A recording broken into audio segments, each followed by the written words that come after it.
So hello guys and welcome back to the channel. Today I'm going to show you how to edit your BigCommerce footer. So the first thing you want to do is to log into your account and you'll be redirected to a page that's similar to this one. So it's going to be called dashboard, as you can see right here. On here you can see home, orders, products, customers, storefront, marketing, analytics, apps, channels, and settings. And you can even see some other options like storefront, customizing, dashboard, and so on. So you can go to your storefront through there, or you can access it through here. So if I click on this, you can see themes marketplace, logo, homepage, carousel, social media links, web pages, image manager, and many more.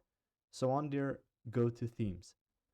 Once you've clicked on themes, you can see current theme, you can see theme details, advanced. From there, you will need to click on advanced, and you can see make a copy, download current theme, or download original theme.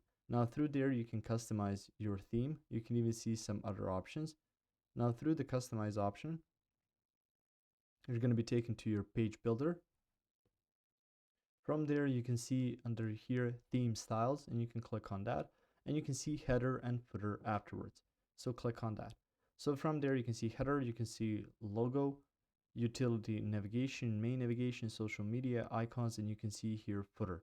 So for footer background, you can enable some color for that, but if you want to do some more, you will need to go to advanced settings for your footer and edit theme files manually through there.